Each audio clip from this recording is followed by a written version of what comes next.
ថ្ងៃនេះដើរសារទិញទាបានធំល្មមបងប្អូនប្រហែលជា7 គីឡូឃើញដល់ធ្វើស៊ុបទាតកូនមុនគេហ្មងបងប្អូនដល់សារថ្ងៃនេះគឺជាថ្ងៃចុងសប្តាហ៍ហើយសមាជិកផ្ទះខ្ញុំហ្នឹងក៏វាច្រើនទៀតបើសិនជាផ្ទះបងប្អូនមានសមាជិកច្រើនដូចខ្ញុំបងប្អូនអាចហ៊ានសាកធ្វើស៊ុបទាតកូនដូចខ្ញុំបានគឺចំណេញលុយចំណេញពេលវេលាច្រើនហ្មងបងប្អូនជាដំបូងយើងលាងខ្ទឹមសខ្ទឹមក្រហមកូនក្រៃម្រេចលក្ខូចសើចលាងឲ្យវាឈ្ងុយសិនទៅបងប្អូនតាមយើងចាក់ទាដែលយើងកាប់ហើយមិញហ្នឹងចូលទៅដែលយើងចាក់សាច់ទារបស់យើងចូលទៅរួចហើយបងប្អូនតាមយើងចាក់ម្ទេសក្លុករបស់យើងចូលទៅដែរតមកទៀតខ្ញុំចាក់ទៅរូចូលចំនួនកន្លះកែវបងប្អូនមកទៀតខ្ញុំដាក់អំបិលស្ករប៊ីចេងយើងដាក់អំបិលកំឡុបពេលបងប្អូនដោយសារទឹកទៅរូហ្នឹងក៏វាប្រៃហើយដែរតមកទៀតខ្ញុំចាក់ទៅដល់កូខាប់ចំនួនកន្លះកំប៉ុងចូលទៅទៀតខ្ញុំឆាគ្រឿងផ្សំទាំងអស់ឲ្យវាសព្វចូលគ្នាហើយបាទខ្ញុំចាក់ទឹករំងាស់ទាហ្នឹងឲ្យផុយបងប្អូនដល់ពីដាក់រំងាស់ទាហ្នឹងចោលប្រហែលជា20 នាទីហើយខ្ញុំមកលាយទឹកជ្រលក់បងប្អូនតែរូដែរនៅសល់កន្លះកែវមិញបងប្អូនខ្ញុំដាក់ដល់កូខាប់ចូលបន្តិចប៊ីចេងចូលបន្តិចទឹកក្តៅចូលបន្តិចខ្ញុំកូរឲ្យសព្វចូលគ្នាគឺរួចរាល់ជាការស្រេចហ្មងបងប្អូនពេលដែលយើងញ៉ាំយើងបន្ថែមវាជាមួយម្ទេសមួយខ្ទឹមចំបាច់ទឹកក្រូចឆ្មាចូលទៅទៀតគឺរួចរាល់ជាការស្រេចហ្មងតទៅទាខ្ញុំបានងាស់ផុយល្អហើយខ្ញុំផ្ទេរវាចូលឆ្នាំងស៊ុបខ្សែភ្លើងខាងក្នុងបងប្អូនដើម្បីឲ្យវាងាយស្រួលញ៉ាំស៊ុបទាតកួនណាបងប្អូនអ្វីដែលខ្វះមិនបានជាងគេ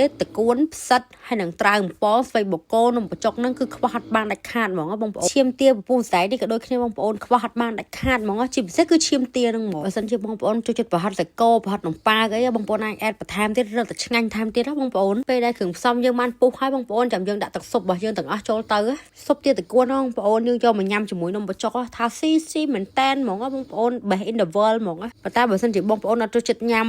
នំបញ្ចុកទេបងប្អូនអាចញ៉ាំជាមួយមីសួរហើយក៏មីគីឡូមីកញ្ចប់អីក៏បានដែរកាន់តែឆ្ងាញ់ថែមទៀតបងប្អូនវិធីធ្វើស៊ុបទាតកួនរបស់ខ្ញុំបានចប់ហើយបងប្អូនស្រឡាញ់ចូលចិត្តជួយ like ជួយ share follow page ម្នាក់មួយផងណាអរគុណបាយបាយជម្រាបលា